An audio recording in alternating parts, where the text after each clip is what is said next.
Hi, welcome to my YouTube channel. Duty കഴിഞ്ഞ് ഇറങ്ങി.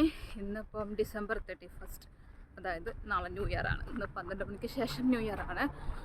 ഞാൻ ഡ്യൂട്ടി കഴിഞ്ഞ് ഇറങ്ങി ഒരു ഓട്ടത്തിലാണ് കേട്ടോ. കാരണം ഒരു സ്ഥലം വരെ പോകാനുണ്ട്. 2025 എന്ന് പറയുമ്പോൾ ഒരുപാട് കാര്യങ്ങൾ പഠിപ്പിച്ചൊരു വർഷമാണ് 2025 എന്ന് പറഞ്ഞാൽ. അപ്പോൾ അതിൻ്റെ ഭാഗമായിട്ട് 2025 തുടങ്ങി വെച്ച ഒരു മിസ്റ്റേക്ക് ലൈഫിൽ ഇനി ഒരിക്കലും ആവർത്തിക്കൂല. ബട്ട് ഇന്നത്തോടുകൂടി അങ്ങനെ ഒരു ഫുൾ സ്റ്റോപ്പ് ഇടണം. സോ അതിന് വേണ്ടിയിട്ട് ഒരു സ്ഥലം വരെ പോകാനുണ്ട്. ഓക്കെ, അതൊക്കെ. അപ്പോൾ ഞാൻ പോയി ഡ്രസ്സ് മാറ്റിയിട്ട് വേഗം പോട്ടോ. ഡ്രസ്സ് മാറ്റി പുറത്തിറങ്ങി ജസ്റ്റ് ഷർട്ട് മാത്രം മാറ്റി, ഷോളും മാറ്റി. അതന്നെ, ബാക്കിയുള്ള നമുക്ക് സമയമില്ല, നമുക്ക് പെട്ടെന്ന് പോയേ പറ്റൂ. 5 മണിക്ക് ഹസ്ബൻഡ് ഡ്യൂട്ടി കഴിഞ്ഞ് ഇറങ്ങും. അപ്പോൾ അവിടെ പോയിട്ട് ആളെടുത്തു, എന്നിട്ട് വേണം നമുക്ക് പോകാനായിട്ട്. ഓൾറെഡി ഇപ്പം 5:10 ഇവിടെ നിന്നാണ് ഹസ്ബൻഡിൻ്റെ കുറച്ച് ഒരു 10-12 കിലോമീറ്റർ പോകാനുണ്ട്. അപ്പോൾ അവിടെ പോയിട്ട് ആളെടുത്തിട്ടൊക്കെ വേണം നമുക്ക് ഇവിടെ നിന്ന് ഇറങ്ങാനായിട്ട്. ഓക്കെ, അപ്പോൾ ബാക്കി വിശേഷം നമുക്ക് വഴിയേ പറയാം. അങ്ങനെ നമ്മൾ പണിയൊക്കെ കഴിച്ചു വന്നു. 2025 നേരത്തെ പറഞ്ഞ മാതിരി പറ്റിക്കപ്പെട്ടതിനൊരു വർഷമാണ്. അവിടുന്ന് ഇവിടുന്ന് എല്ലായിടത്തുനിന്നും നഷ്ടക്കച്ചവടം മാത്രം. പൈസ പോണ വഴി അറിയുന്നില്ല.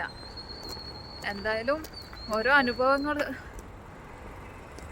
ആരൊക്കെ വിശ്വസിക്കണം, എങ്ങനെയൊക്കെ വിശ്വസിക്കണം എന്നൊക്കെ പഠിപ്പിച്ച് തന്ന വർഷം. എന്താ 25 കഴിഞ്ഞ മുന്നേ തന്നെ എല്ലാം സോർട്ട് ഔട്ട് ചെയ്തു. നല്ലൊരു വർഷമായിട്ട് 26 കടക്കാൻ പോവുകയാണ് ഇൻഷാ അല്ലാഹ്. എല്ലാവർക്കും happy new year. May be നിങ്ങൾ ഈ വീഡിയോ കാണുന്നത് ന്യൂ ഇയർ എല്ലാം കഴിഞ്ഞിട്ടായിരിക്കും, എങ്കിലും പറയുകയാണ്. ഇനി നമുക്ക് ജസ്റ്റ് റൂമിൽ പോവാം, പിന്നെ വെടിക്കെട്ട് കാണാൻ പോകണമെന്ന് വിചാരിക്കുന്നുണ്ട്. അത് ചായ കുടിക്കുക, അങ്ങനെയുള്ള അല്ല ചില പരിപാടികളൊക്കെ. അപ്പോൾ അതൊക്കെ ഞാൻ എത്രത്തോളം ഇൻക്ലൂഡ് ആക്കാൻ പറ്റുമെന്ന് അറിയില്ല. മാക്സിമം ട്രൈ ചെയ്യാം. ഓക്കെ, നമുക്കിനി ഇങ്ങനെ കിടക്കുന്ന റൂം ഇങ്ങനെ ആക്കി മാറ്റാം.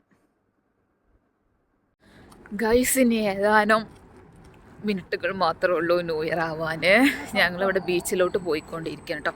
ഇവിടെ മർജൻ ഐലൻഡ് വേൾഡിൽ വെച്ചിട്ട് ഏറ്റവും വലിയ ഫയർ വർക്കാണെന്നാണ് പറയല്. സത്യമാണെന്ന് എനിക്ക് അറിഞ്ഞൂടാ. അപ്പോൾ അതിവിടെ റാസൽ കൈമല നടക്കുന്നത് മർജൻ ഐലാൻഡ് എന്ന് പറയും. അപ്പോൾ നമുക്ക് അങ്ങോട്ടേക്ക് പോകാൻ പറ്റില്ല, അവിടെ മുൻകൂട്ടി പെർമിഷനും കാര്യങ്ങളൊക്കെ വേണം. നമ്മൾ ബീച്ചിൽ നിന്നാൽ കാണാൻ പറ്റും. അപ്പോൾ ഞങ്ങൾ ബീച്ചിലോട്ട് വന്നിക്കുകയാണ്. എത്രത്തോളം കാണാൻ പറ്റും എന്നുള്ള അറിയില്ല. എന്തായാലും നമുക്ക് നോക്കി നോക്കാം. Happy new year guys. പൊട്ടത്രമാത്രം കാണുന്നുണ്ടോയെന്ന് അറിയില്ല.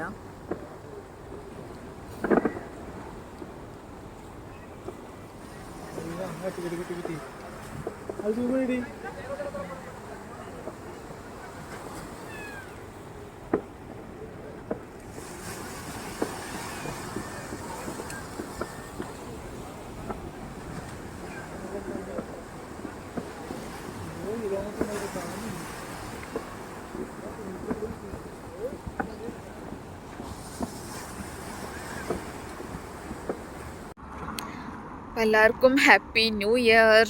അപ്പം നമുക്ക് ഇൻഷാ അല്ലാഹ് അടുത്തൊരു വീഡിയോ ആയിട്ട് കാണാം. Okay, by.